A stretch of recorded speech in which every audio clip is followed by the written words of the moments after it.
Okay. Let's see. Today we're talking about hashing and birthdays.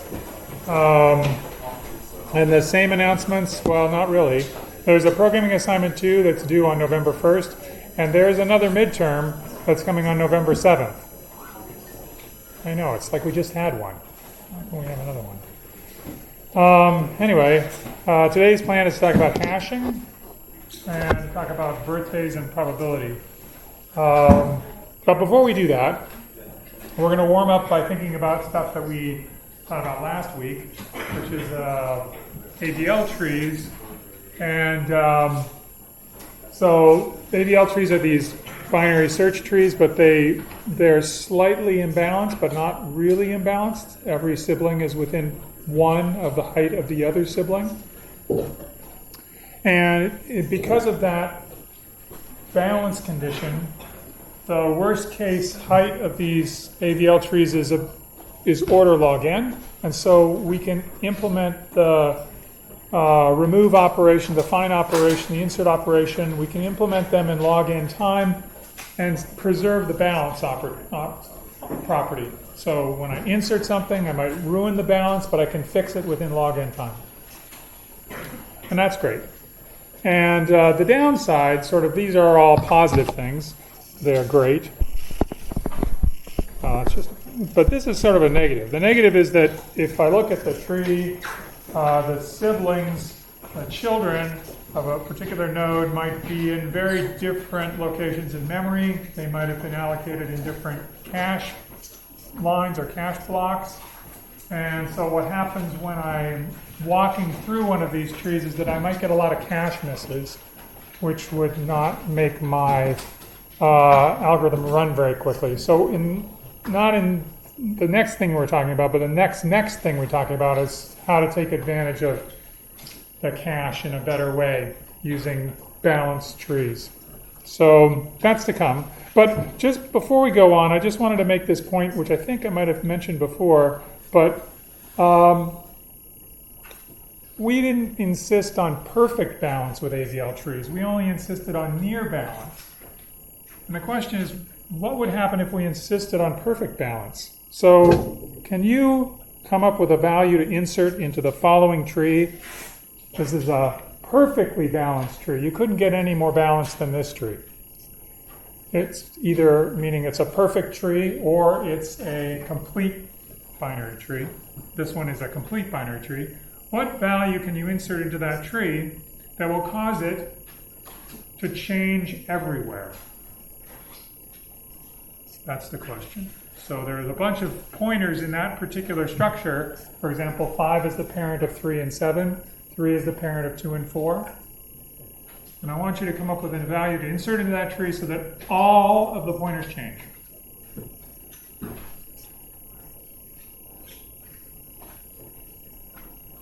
Is it clear? Like if I insert something into that tree and I want it to be a perfectly balanced tree, what is the shape of the tree that comes out? It has to be perfectly balanced. What does it look like?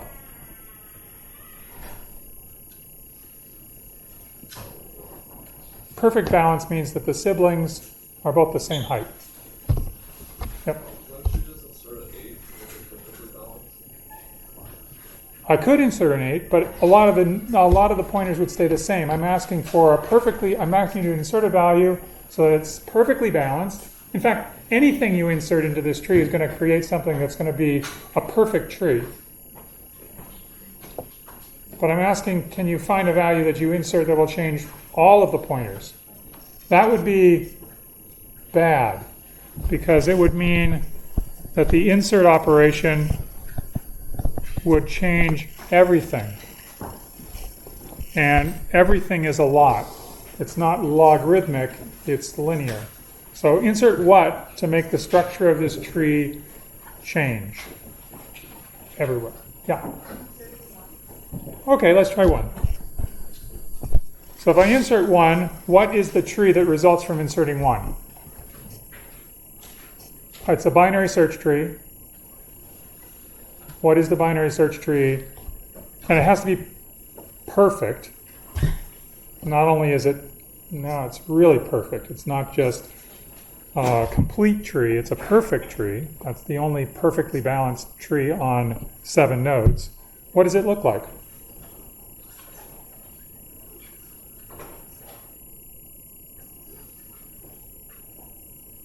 It was a long weekend. Do you remember binary search trees? Okay, so you got binary search trees. Well, you got the numbers 1 through 7. Maybe this is too easy. What does it look like? Perfect tree, perfect binary search tree, numbers 1 through 7. What's at the root? 4. Oh, okay, there we go. That's the problem. Got to ask smaller questions. 4. And then what's over here? 2. And what's here? And you got it. Okay, and over here, thank you. And here, here. And let's see. 3 had 2 and 4 as its now 3 doesn't have any children. 5 had 3 and 7, and now 5 has nobody. 7 had 6, and it has nobody. And all the other things that were leaves, 2, 4, and 6, they now have children. And 1 has children. That means that every single pointer in this structure is new. So every pointer changed. How much time would it take you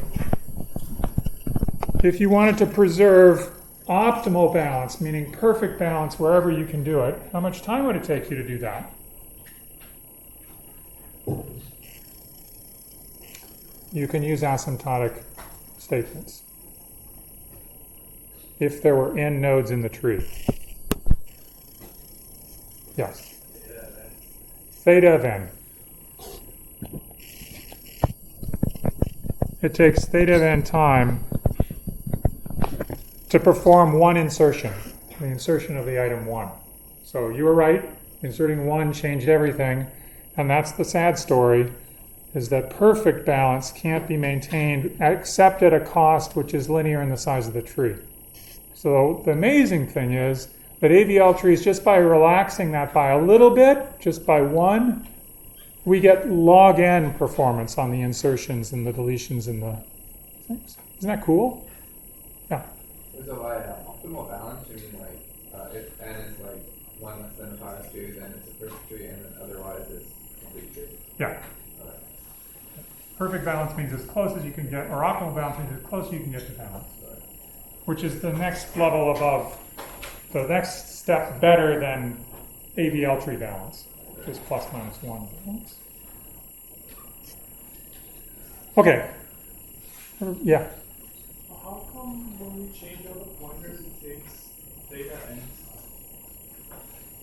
How many pointers are there?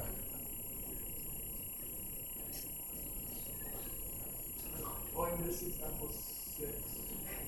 Okay, but in general, how many pointers do you have to change in an n-node tree? Oh, n minus 1. The number of edges in the tree, so n minus 1. And that's pretty much theta of n. Oh. The amount of changes that have to occur. A lot. Okay, everybody reasonably warmed up? You remember dictionary ADTs.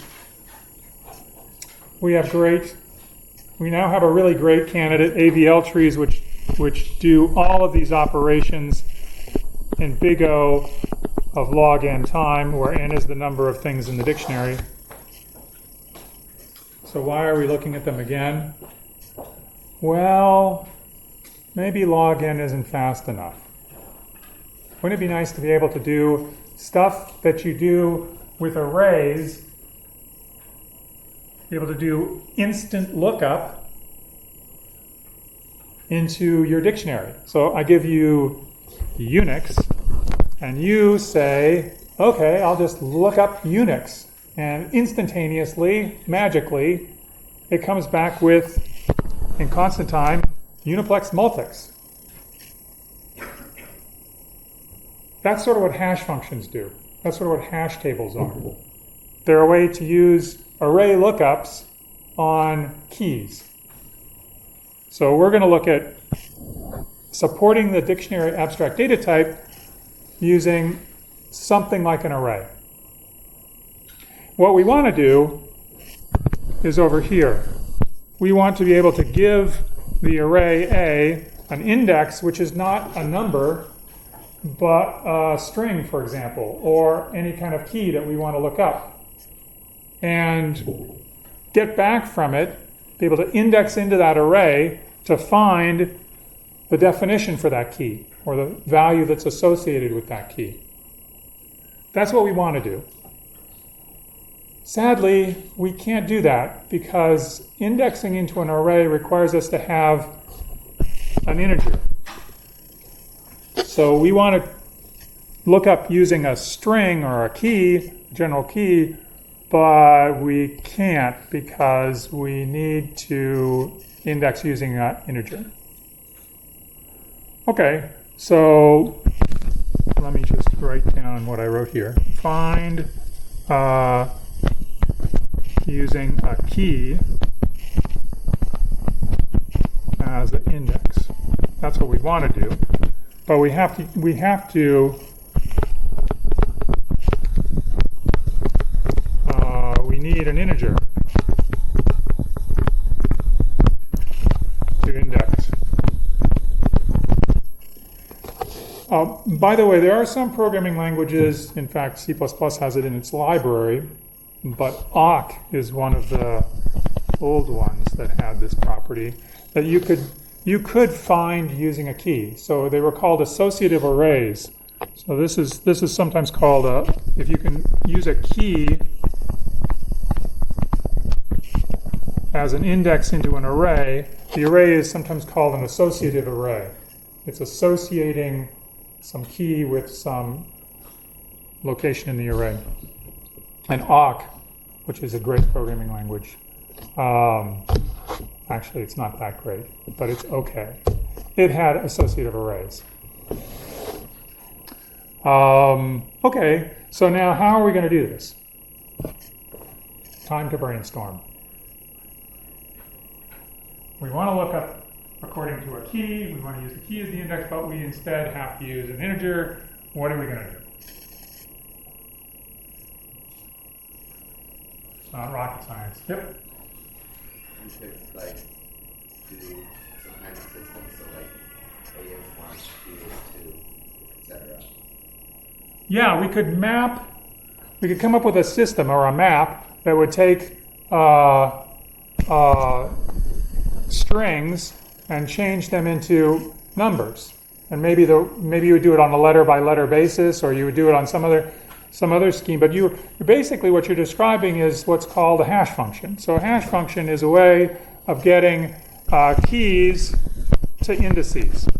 It's a function that's going to do that performance for you. And so, for example, you might put in a string like new, and the hash function would map that to index number 2. And that would give you the lookup, because now you would just use that index to index into the table instantly, like in constant time. Does that make sense? What properties would you like this hash function to have? What would be good for this hash function? There's hash of news too. Yeah. Each name is only associated with one element. Each name only goes to one value. Okay, so it's a function. Yes, we definitely want it to be it would be not a good idea if it was something that would sometimes give us one number and sometimes another number, because then, just imagine we inserted it under number 1, and then the next time we looked it up, it gave us number 5. That would be bad. So it should be a function. Definitely should be a function. Yep. Anything else? Yeah. Yeah, we want it to be fast. Function should be, it might be a bit much to ask for it to be constant time, because it might be that it has to operate on strings that are big, but we want it to be as fast as we can reasonably expect it to be. Fast is an important property. Yeah? Oh, you want to be like objective. Yeah, you want it to be something, yeah, you really want it to be one-to-one, don't you? So it should be fast. We want that no two keys map to the same location. No two keys fast. No two keys map to the same location, because otherwise we'd be confused, right? If we actually mapped something else, came along and mapped to the location that's location number 2, then we might wipe out whatever's in location number 2, and we wouldn't have the definition of GNU anymore. It would be some other thing that would be confusing. So we'd really like it to be the case that no two keys map to the same location. Fast, no two keys map to the same location. Anything else you'd like? Yeah. Some way you want the output to be like linear. Yeah. So in some way, you would like this table, which I've been cleverly calling of size M, you would like it to be small. Because, well, for example, we could just interpret these strings as being sequences of bits, which is what they are on your computer. And sequences of bits we can interpret as being numbers, which is what they are. And we can take that number and we can use it as an index. And then two distinct keys would never map to the same location in the table because they're two different keys. And so they have two different numbers because we're just converting the key into a number. That's great. And it takes about as fast as we could hope for to do this because we have to read the entire key in order to figure out what it is we're trying to define.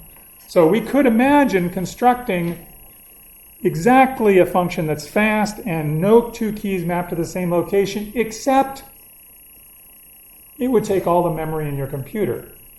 Because, you know, somebody would come along with the next version of Unix and they would call it Bob Smith's amazingly efficient, wonderful Unix flavor 5.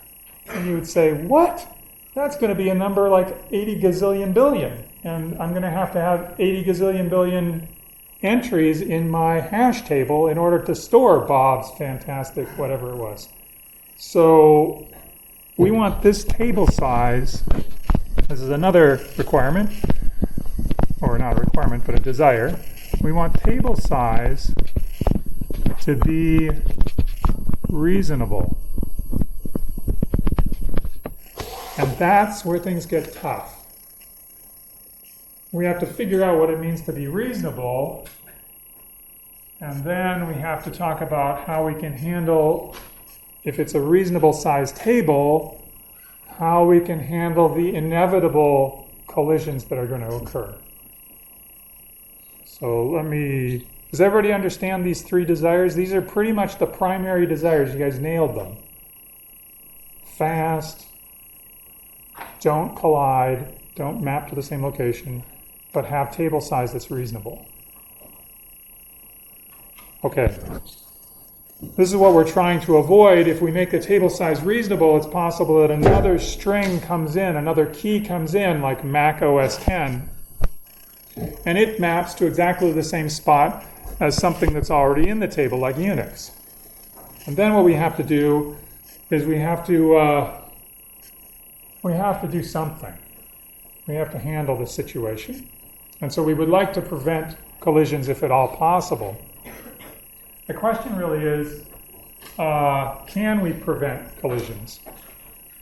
You know, what can we do to reduce the likelihood of these collisions occurring? So one thing you already know is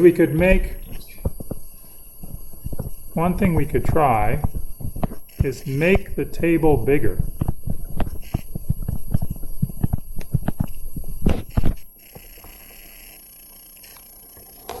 But we have conflicting desires here. We don't want to make the table so big that it fills up all of our memory, because that would be very wasteful, and in fact, impossible in some cases. we want to make it big enough so that we can store the key value pairs that we have in our dictionary without having too many collisions. Just pause for a moment and think about that. I mean, you have to come up with a function that's going to map the name here, the key name, to an index value. And you don't know what the keys are because people are using this dictionary to insert new keys all the time. So you can't guess what they're going to be. I mean, you can try, but probably you're wrong. And so we have this kind of like engineering problem that has no solution, right? There's no way to solve this. We can't come up with a scheme because we just don't have the ability to predict what the next key is going to be inserted. We have no way to guard against it being something that's going to collide with an already existing key. So in the worst case, what happens with hash tables, in the very worst case, is that the function, the choice of keys for a particular function, always maps the keys to the same location in the table. So what happens? Well, you get everybody colliding on one spot, and you have to somehow handle this huge, large number of things that all map to a particular slot. And we'll talk about collision resolution later, but you can imagine how it works, right? If I have multiple things that want to live in the same slot in my hash table, then I basically need another data structure to put them in there. Right? I need something in that slot that will handle the fact that multiple keys are putting their definitions into that slot. So one way to do it is to make a linked list. This is called chaining. One of them is to use something like an AVL tree, which is a little fancier version of chaining. The hope, though, is that by picking a great hash function, or at least a reasonably good hash function, that we can, with any luck, not see a lot of collisions. But the sad part is that we can't prevent the collisions because we can't predict the future. Okay. Now you might say, well, look, maybe I could arrange it so that my hash function is really a fantastic hash function. What would be a fantastic hash function for preventing collisions? What's the best hash function? If I tell you that your table is of size m, like this table is of size m, what would be a great hash function for that table of size m? What's the sort of ideal hash function that you could hope to have?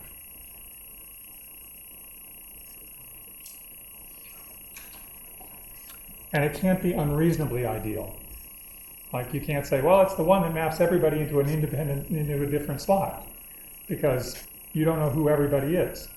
Keys are coming.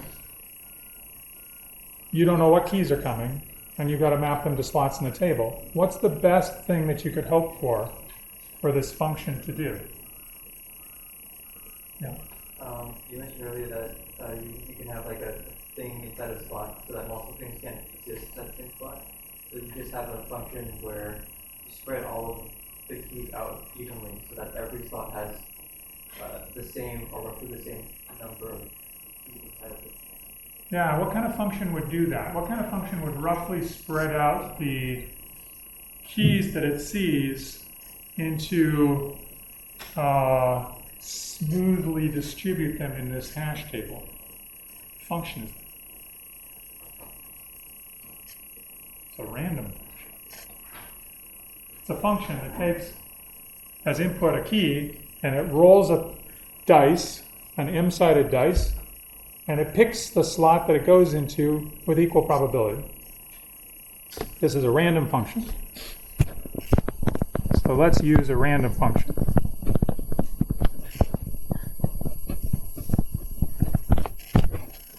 This is somehow ideal because no matter what keys you give, those keys will be equally likely to go into any one of the slots. Because you chose this function, it's a function that maps key to a random location in the table. Somehow it's ideal under that metric. Is this an ideal hash function to use?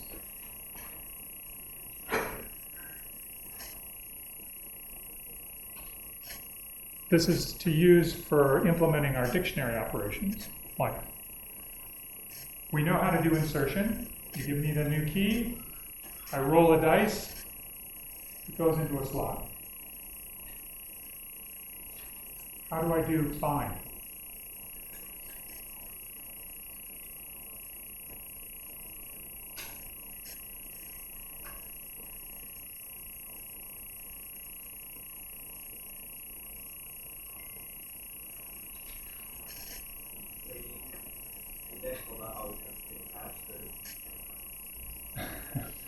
Well, that's, yeah, okay. The same index will not have the same find when you perform find, so you'll never find what you put into the hash table.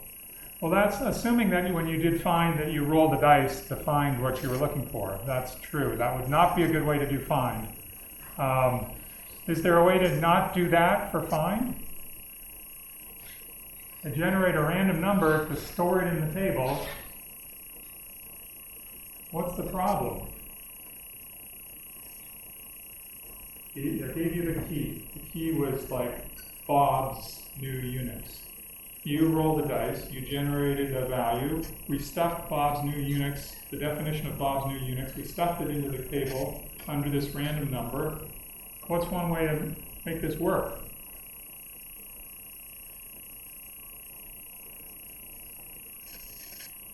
Well, we basically need a hash function. It needs to be able to look up this random number that we generated from Bob's new Unix so that we can get the index, so that we can look up the index into the other hash table. So we've made the problem, we backed it up by 1, right? We now have to be able to associate a random number with Bob's Unix, which is exactly the problem that we have. We are trying to associate things with this word Bob's new Unix. So sadly, we could try to use a random hash function, but it's not going to work.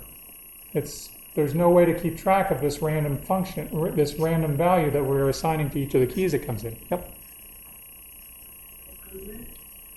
Do we have like a counter that basically tells us the index of the next available slot? So each time you add something to the increment the counter. Great idea.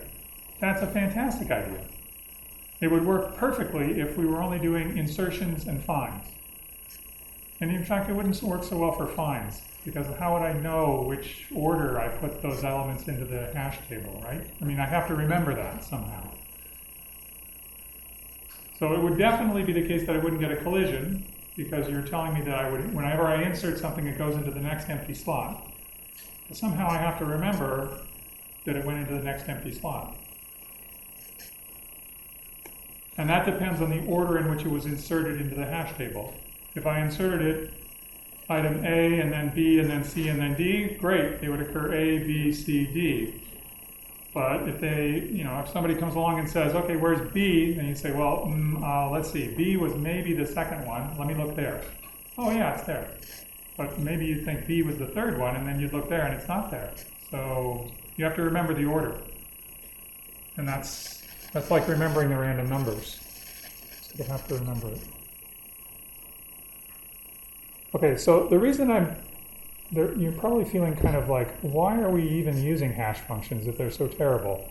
Which is exactly what I want you to think about, is how could they possibly be so popular if they are just doomed to never work? And yet they do work. And they're the most common implementation for dictionaries that's out there. And so what do? How do they make this stuff work? Yeah. Well, you can just like convert each character in the string into like a specific code. For example, like the position of the alphabet, and then like you can take the entire string and do that, and then take the one. Yeah, that's terrific. That's exactly a valuable, that's a valid hash function. It's fast because we just convert the string into a number. We take it mod the table size so that we fits into the table. Fantastic. The only downside to that is that since we don't know what keys are going to occur in the future, it could be that every single key that we see after them is going to hash into exactly the same location. Now, your response to that should be, that'll never happen. Right? That'll never happen. Okay, I'll tell you the story now. So in 2011, people started experiencing these really long delays in accessing web services over the internet.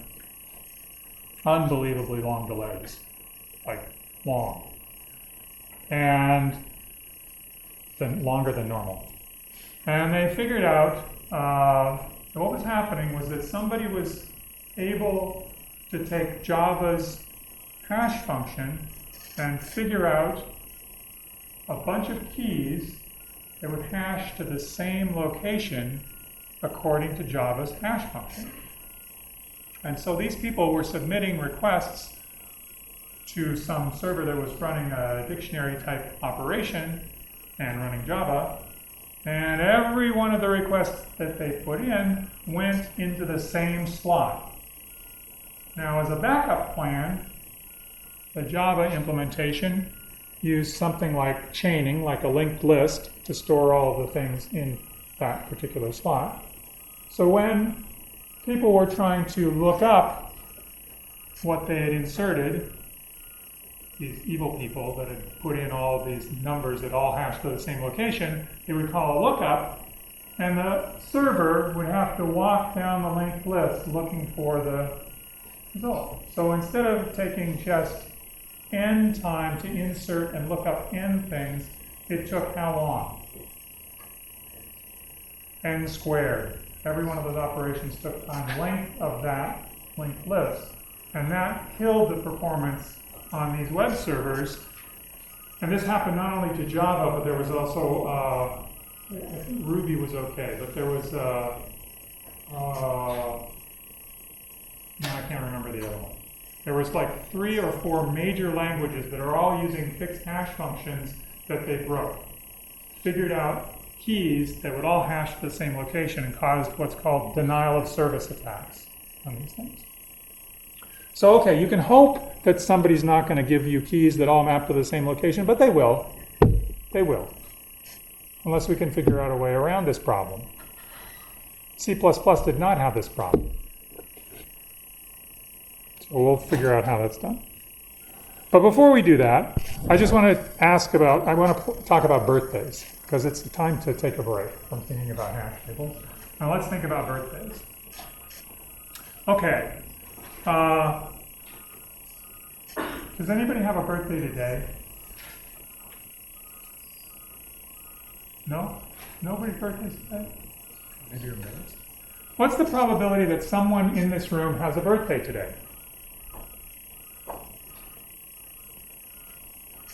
Well, let's assume that everybody was born on one of 365 days, equally likely any one of those 365 days. So I'm talking about birthdays, not like birth dates, like not years, but just the day. And so everybody is, I wrote this down so that everybody knows. Everyone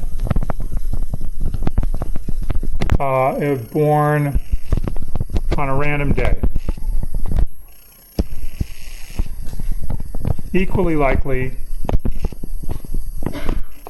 1 to 365, equally likely.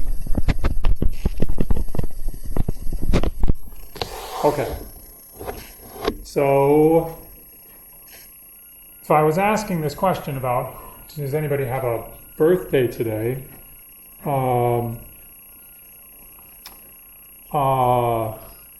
What's the probability that, let's say there's K of you. There's about 50 of you in this room. Let's say the K is about 50. What's the probability that you have, that there's somebody out there who has a birthday? Okay, this is a good guess. K divided by 365.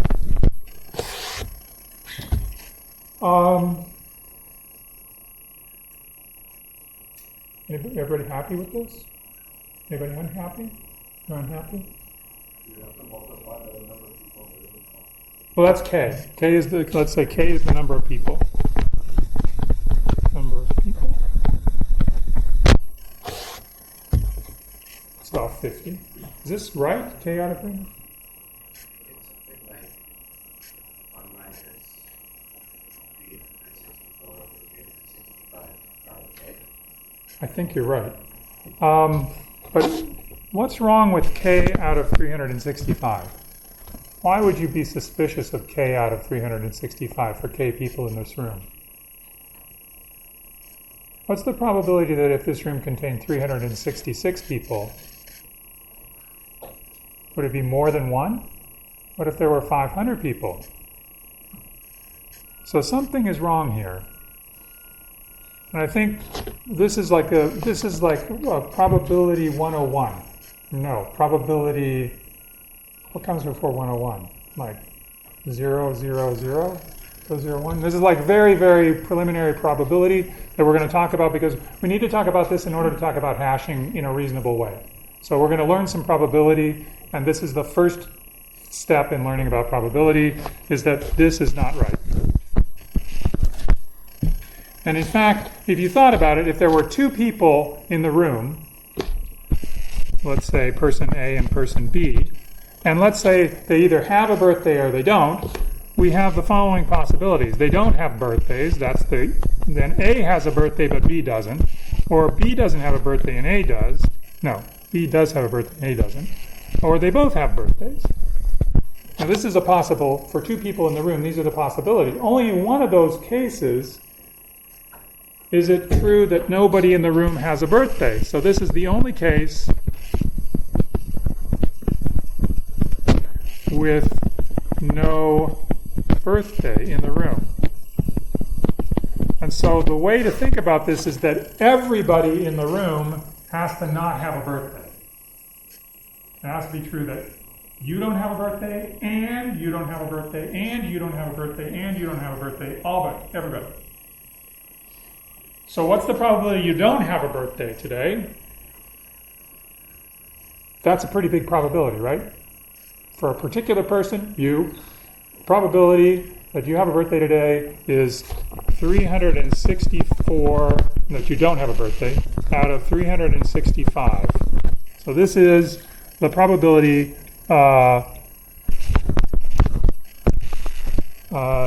no probability, no birthday today. And this has to be true for everybody. It has to be true of person A and person B and person C and person D, all of them, for there to be no birthday today. So the probability of no birthday today is 364 divided by 365 raised to the kth power. We multiply all of those things together. That tells us a probability of what no one, so this is the probability that no one of k has a birthday today. And so the probability that someone of k has a birthday today is just 1 minus that probability. So the probability that we're looking for is 1 minus 364 divided by 365 raised to the kth power. What a crazy function that is. And it's confusing.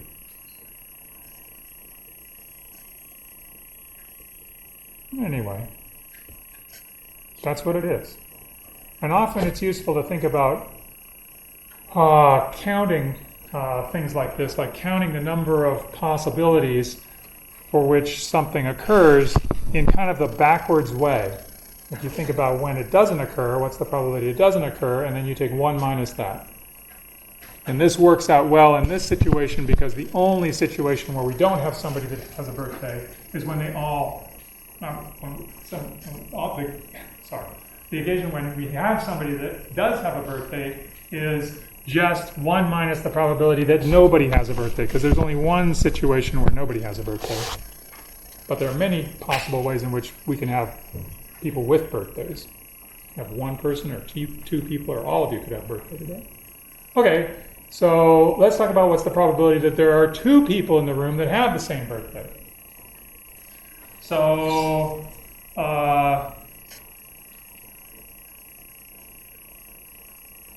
What's that probability?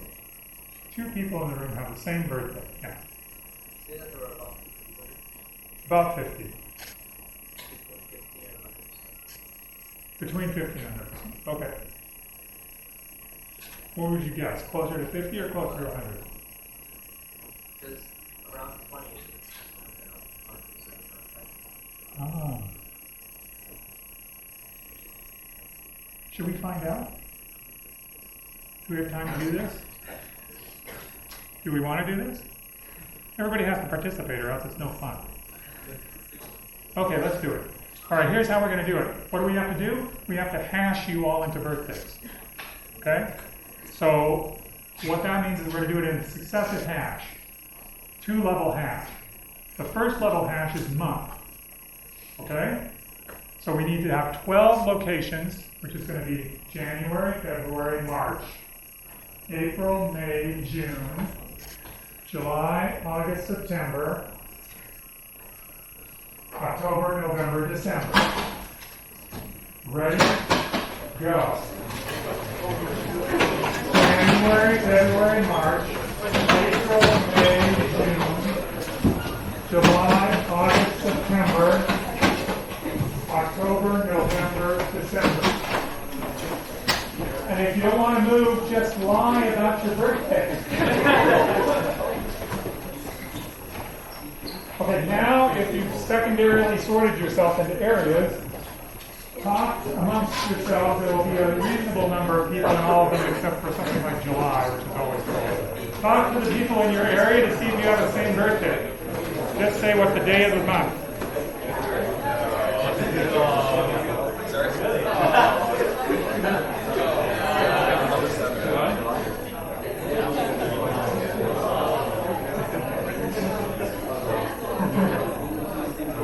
Anybody? Yes? Phew, that's good, because I had a lot of money riding on this. Everyone's in their 20s? Yeah. Everybody's in the 20s? January, yeah. Oh, interesting. Interesting. So what's the date when we have 2 people? 17th of September. September 17th. Wow. That's cool. Okay, everybody can go back. That was a lot faster than I expected. You guys are efficient.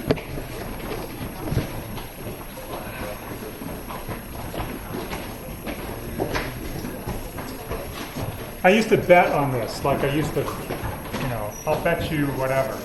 In a class of size 50, I have pretty good probability. But betting is not really something that I want to endorse. Okay, so now we know, this is amazing, that there's 2 people in this room of only 50 people. There's 365 days in the year, there's 50 people. Before we do this experiment, what would you have guessed? I mean, before we heard the answer, what would you have guessed? It's something like, I don't know, 50 out of 365, something small, something like that. It's not. It's like 50 squared. Those are the number of possibilities. The expected number of birthdays that I would see is something like 50 squared divided by 365. But in any case, before we get to that, I want to ask you 2 questions. 1, what if this room contained 366 people? What is the probability that there would be 2 people with the same birthday? By the way, I have to apologize for anybody that's a leap day person. If you're a leap day person, I have just disenfranchised you. And I feel horrible about it, but 366 is too big. Okay. 366 people in this room. What is the probability that there would be 2 with the same birthday?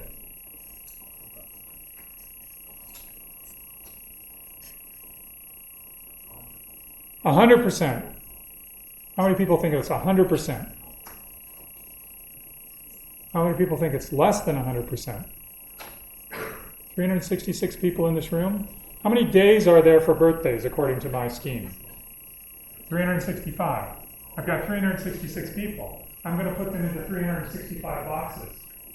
1 for each birthday. There's going to be a box with 2 people at least in it. right? I've got 366 people, I've got 365 boxes. This is the pigeonhole principle. You put people into this, so this is probability 1. What if there were 183 people? I don't know. Something really, really high. But how are we going to figure this out? So the probability of this happening is, we can think about it the following way. I will let you tell me your birthday one after each other. And every time you tell me your birthday, I'll say, what's the probability that we run into a collision? Okay?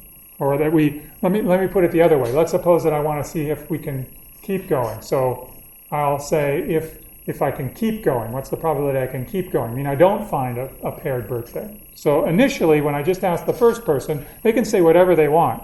Whatever their birthday is, there's the first person, 365 divided by 365 is the probability that that one person is going to have a unique birthday in the room, because I'm only asking one person. But now I ask the second person, what's the probability that they have a birthday that collides with the first person's birthday? Well, 1 out of 365. Or another way to look at it is, I could keep going if there's 364 out of 365 chances for them to give me something that means I can keep asking questions. So the probability, so this is the probability of, what did I write down? Of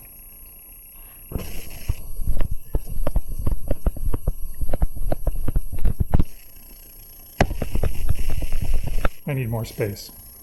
So this is the probability that not two people have the same birthday.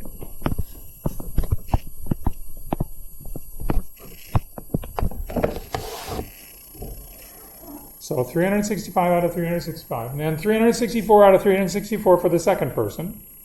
364 out of 365 for the second person. Then now there's 2 dates that have been used up. And I go to the third person. It only keeps going if they choose one of the remaining 363 out of 365. So that's the probability that we keep going after the third person. And I keep going and keep going and keep going and keep going until I get to 365 minus k minus 1 people in the room. There's k people in the room, so that's there. This is the probability that no 2 people have the same birthday in this room of k people.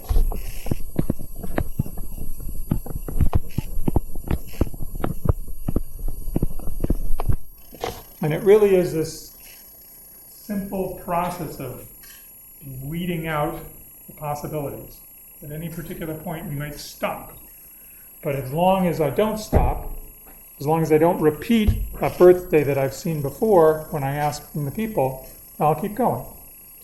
And if it make it all the way down to here, I'm good. Of course, if this number k is big, like 366, then the probability that no 2 people in this room have the same birthday is 0.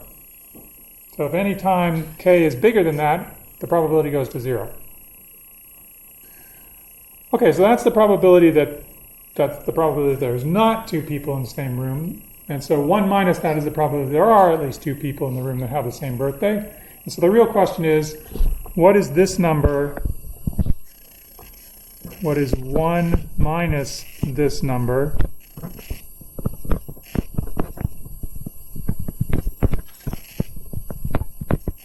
At least 2 people share a birthday. Well, that's exactly what it is. It's not very useful, though, because it's, again, one of these gigantic things that's all multiplied together. And so, oh, shoot. Okay, and so next time, we're going to talk about what's the expected number of people that share a birthday in this room of k people. And that's an easier way to sort of understand what's going on. And it will be useful for us for doing hashing. Okay, next time.